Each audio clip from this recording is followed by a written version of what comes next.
Olá, povão, tudo bem? Hoje a gente vai conversar um pouco sobre um acontecimento muito polêmico, não é para menos, desses últimos dias, que é uma discussão que aconteceu no Flow Podcast, em que dois apresentadores, o Igor e o Monark, estavam entrevistando duas pessoas, dois políticos, que é o Kim Kataguiri e a Tabata Amaral, e houve uma discussão sobre o nazismo e a liberdade de expressão.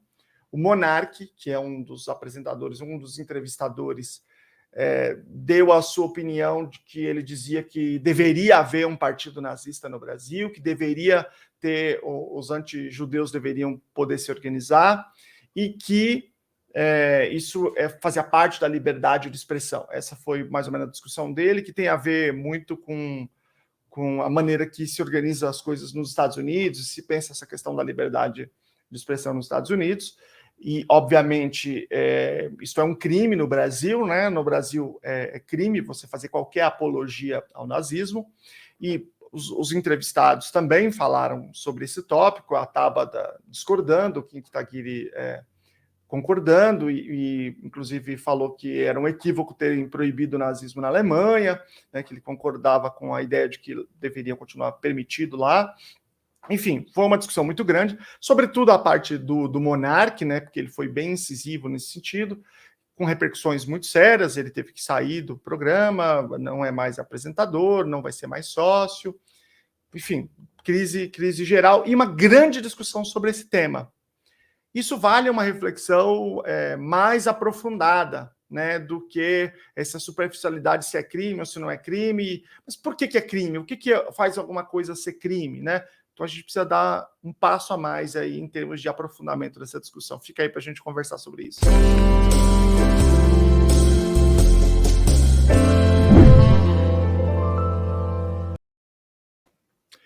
Então vamos lá, pessoal. Meu nome é Luciano Lacerda, sou doutor em Educação pela PUC de São Paulo, fiz o pós-doutorado no Departamento de Psicologia da UFSCar.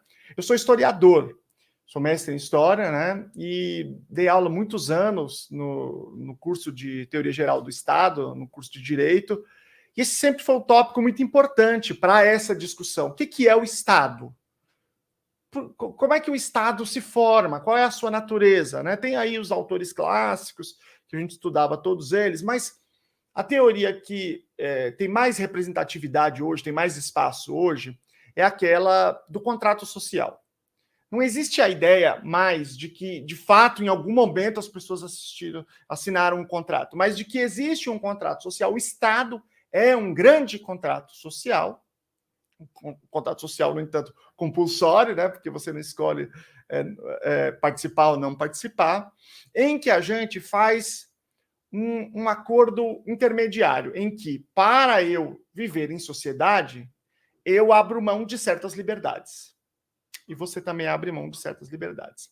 Então, a existência da sociedade complexa, organizada, e que tem um Estado como um organizador, ela é um instrumento de cada um abrir mão parcialmente da sua liberdade. Por exemplo, eu não tenho a liberdade de te matar. Não posso. Poxa, mas e a minha liberdade? E o meu direito à liberdade a fazer o que eu quero? Não. O seu direito tem um limite, né?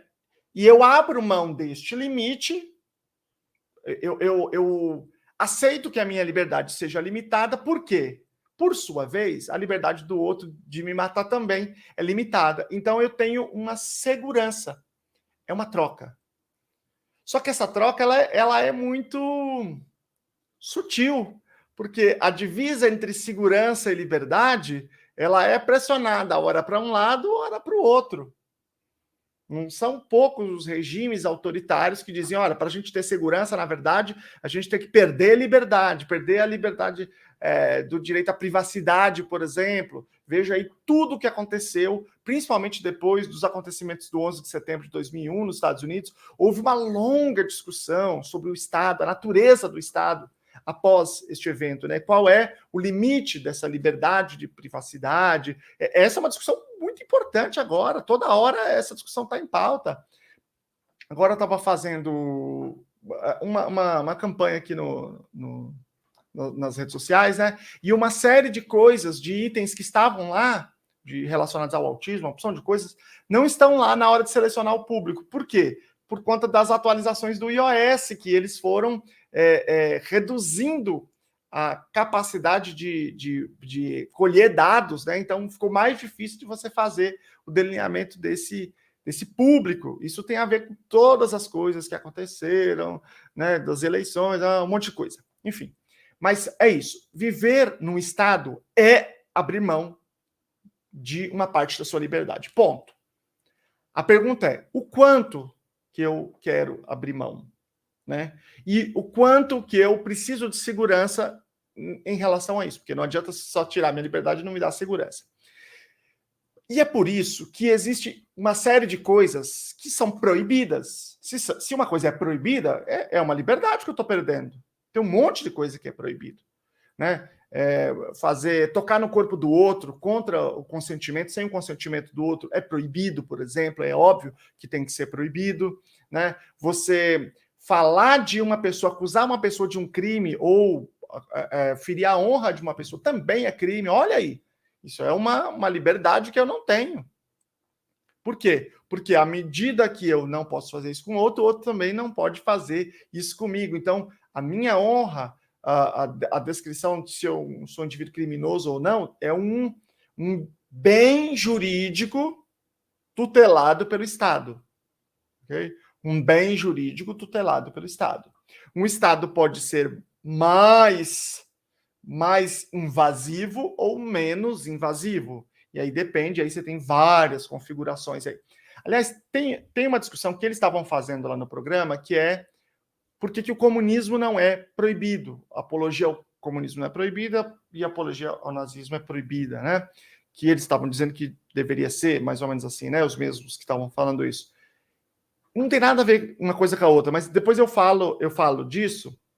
Eu vou fazer um especificamente sobre esse tópico, mas tem a ver com essas coisas que eu estou falando. Qual é o bem jurídico? E aí você tem sociedades que protegem certos bens jurídicos, mas o Estado entra muito mais dentro da vida do indivíduo e menos isso acontece. Isso pode acontecer tanto em sistemas, em tese, né, mais de esquerda ou mais de direita, porque são coisas totalmente diferentes, essa esfera do tamanho do Estado e essa esfera econômica, de qual é o papel do Estado, de onde que ele atua. Mas depois eu explico isso melhor. Bom, agora, quando eu falo de uma ideia, por que ideias, certas ideias, defesa de certas coisas são protegidas também pelo Estado e não só coisas físicas, como, por exemplo, como eu disse, eu não posso tocar no outro, não posso agredir, não posso matar o outro. E uma boa explicação, um bom desenvolvimento disso está nesse livro aqui. Na verdade, são 2 volumes, tá? A Sociedade Aberta e Seus Inimigos, do Karl Popper. Uma obra espetacular, né, de meados do século XX, em que ele vai refletir muito sobre as ameaças à democracia. Eu preciso lembrar uma coisa importante, porque isso talvez falhe a memória de muitas pessoas, que, por exemplo, a ideia de que uma democracia é melhor do que uma ditadura, ela é basicamente uma ideia que ganhou hegemonia pós-Segunda Guerra Mundial, porque ela não era uma ideia assim hegemônica, que você fala e você sabe que todo mundo, entre aspas, né, tem concordância com isso, como é hoje. De jeito nenhum. Não havia essa clareza. Isso aconteceu por conta, não só após, mas por conta da Segunda Guerra Mundial e o terror do Holocausto, e também do stalinismo depois, quando foi revelado a partir de 1953 com os relatórios, né, do que tinha acontecido na União Soviética stalinista.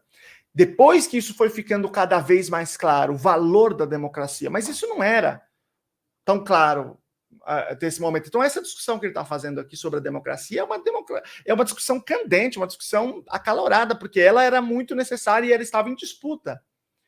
E aí ele vai estabelecer ali uma série de paradoxos. Mas tem um paradoxo que é esse que nos interessa aqui, que é o paradoxo da tolerância.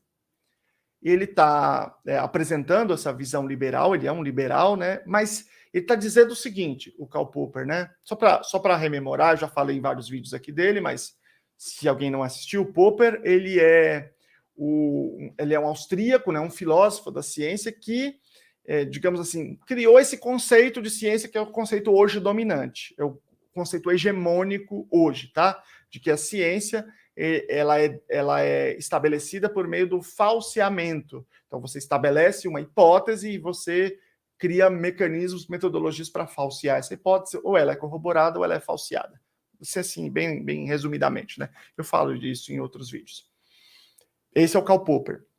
E aí ele fala sobre o liberalismo nesses dois trabalhos, né? Ele tem uma crítica brutal assim ao marxismo, muito bem fundamentada, da qual eu compartilho em sua larga maioria. E ele diz assim, essa ideia desse liberalismo ilimitado, ele é uma contradição em si, porque não existe como isso existir, né? O liberalismo ele tem um limite. Essa tolerância, porque faz parte desse liberalismo, do ponto de vista político, essa tolerância, essa democracia, esses pensamentos diversos, contraditórios, convivendo, discutindo, se opondo e construindo diferentes hegemonias. Ele não fala de hegemonia, né, mas é um conceito que cabe bem aqui, construindo diversas hegemonias a partir dessa discussão de várias ideias, do diálogo, dessa construção coletiva. Ele tem uma contradição, porque essa tolerância, ela pode permitir diversos outros pensamentos opostos, diversos, mas não pensamentos intolerantes, não expressões intolerantes e permeáveis à própria racionalidade, e permeáveis à discussão, em que a proposta de disputa política ela é uma proposta que passe pela intolerância, pela eliminação, pela luta violenta no poder. E é por isso que, por exemplo, o fascismo, e é por isso, por exemplo, que o nazismo não cabem dentro de qualquer sociedade democrática, tolerante. Por quê? Porque a presença deste tipo de expressão ameaça a própria continuidade da tolerância. Porque a base do nazismo é o extermínio. A base do nazismo é a violência física contra os inimigos. E do fascismo também. Isso não é só no Estado. Antes de chegarem ao Estado, tanto o Partido Fascista na Itália quanto o Partido Nazista já agiam violentamente contra seus opositores. Já agiam, faziam marchas, agrediam, matavam, ameaçavam os seus opositores, porque a violência é a lógica dessas expressões políticas. Portanto, dentro de uma sociedade tolerante, há de se ser tolerante com a diversidade, toda a diversidade do pensamento, exceto para os intolerantes. E é por isso que o Estado detém o monopólio da força, para impedir que essas... Quer dizer, tem outros motivos, né? Tem outros momentos em que essa força é utilizada, em guerras, em crimes, tudo isso. Mas, do ponto de vista político, quando existem estas expressões autoritárias, com vocação totalitária, aliás, esse é um tópico que depois, um outro dia, eu posso fazer um vídeo. Acho até que vai estar nessa discussão aí sobre nazismo e comunismo, que acho que tem muito a ver uma coisa e a outra. Portanto, a nossa Constituição, que, por favor, gente, falar que a Constituição sei lá, de esquerda, é socialista, pelo amor de Deus, né? Precisamos botar, né, as coisas, cada um no seu lugar. Por isso que a nossa Constituição proíbe qualquer tipo de incitação ao nazismo, a utilização de símbolos nazistas, por exemplo, né? Porque isso é a expressão máxima, já vivida na história, de intolerância. Portanto, é partindo do paradoxo da tolerância. Isso aqui é um paradoxo, é uma coisa... eu sou tolerante com todo mundo. Mas não com todo mundo. Não com os intolerantes. Isso é meio paradoxal, né? Mas é isso. Isso é uma necessidade pragmática para a existência e sustentabilidade do Estado. Do Estado democrático de direito. que é o Estado que nós vivemos e que nós queremos viver, e queremos viver que ele seja ainda mais um Estado garantidor de direito, né? Que ele seja um Estado que tenha mais possibilidades de assegurar os nossos direitos e que permitir as nossas liberdades, com esses limites que a gente está discutindo, os limites da existência do outro, da dignidade do outro. Isso aí, gente, na verdade se resume, né? Não precisa nem ser muito inteligente, nem muito estudado. Se resume àquele velho bordão, aquele velho jargão que toda pessoa conhece, né? A minha liberdade acaba quando começa a liberdade do outro. Eu acho uma coisa tão simples, tão óbvia, assim, tão boba, que eu não precisava nem discutir isso, né? Assim, desde o meu ponto de vista, isso é filosofia de qualquer pessoa sensata, né? E foi muito importante que tenha havido uma reação forte da sociedade em relação ao monarca. Na verdade, ele já tinha dado várias declarações, por exemplo, em relação ao racismo, em relação à questão da antivacina, e foi muito importante agora, nesse momento, que essa reação tenha vindo, para que tem um recado aí para os outros podcasters. Aliás, esse é um outro assunto que eu quero discutir depois, né? A responsabilidade desses indivíduos. Porque isso é uma coisa muito séria, gente. Eu tenho visto aí a galera levando um tanto de picaretagem para conversar e apresentar como se fosse uma coisa de verdade. Tem que tomar muito cuidado com isso, porque tem uma responsabilidade aí, né? Mas qual é o limite dessa responsabilidade? Enfim, essa é uma outra questão que eu quero discutir com mais calma.